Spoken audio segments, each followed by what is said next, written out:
Clinical neurophysiology is a medical specialty that studies the central and peripheral nervous systems by recording bioelectrical activity, whether spontaneous or stimulated.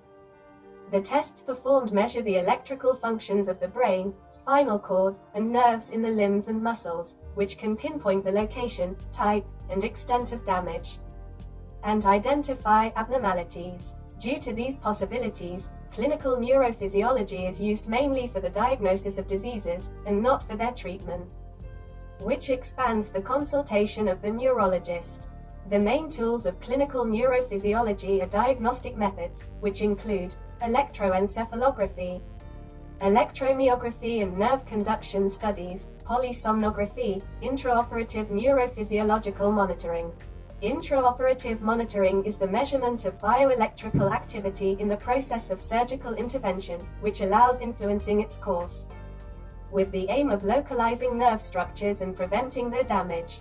The goals of monitoring are usually different from diagnostic studies. The overall goal is to obtain the fastest possible reproducible recording for the purpose of rapid interpretation during direct surgery without worsening the patient's condition. Intraoperative monitoring uses a wide range of methods, such as motor-evoked potentials, somatosensory evoked potentials, electroencephalography, electromyography, auditory brainstem evoked potentials, and others. Objects of monitoring: functional areas of the brain and spinal cord, conducting pathways of the brain and spinal cord, nerve plexuses and peripheral nerves. Why are neurophysiological methods used in neurosurgery? First, to determine the safe physiological limits of surgical approaches and manipulations. To prevent the development of iatrogenic damage to functional areas of the brain and spinal cord. Second, to show the surgeon the location of functional structures, as in cortical mapping or pathway mapping, or to show the surgeon the desired structure to remove, such as an epileptogenic focus using corticography. That is, to provide a kind of navigation. Third, and most important, is to maintain the patient's normal healthy functioning after surgery, even when a giant brain tumor is removed.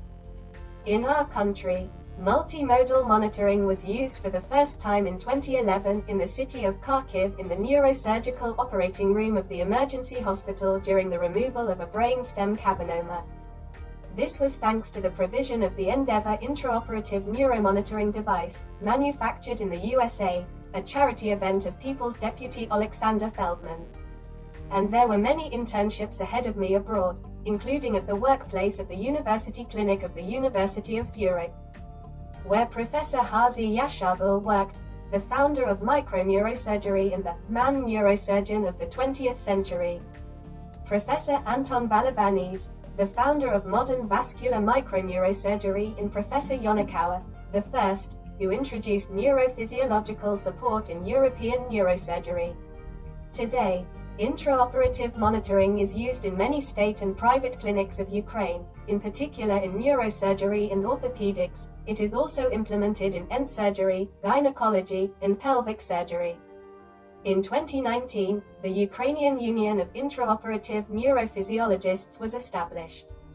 The purpose of the organization is to promote the development of intraoperative neurophysiological monitoring in neurosurgery, orthopedics, otolaryngology, cardiac surgery and related disciplines to control and preserve the functions of the nervous system of patients during surgical interventions, to introduce international standards of medical care and best medical practices in Ukraine, to promote the growth of Ukrainian professionalism specialists, raising their qualifications to the level of international requirements based on the ideas of humanity, mutual understanding and mutual assistance.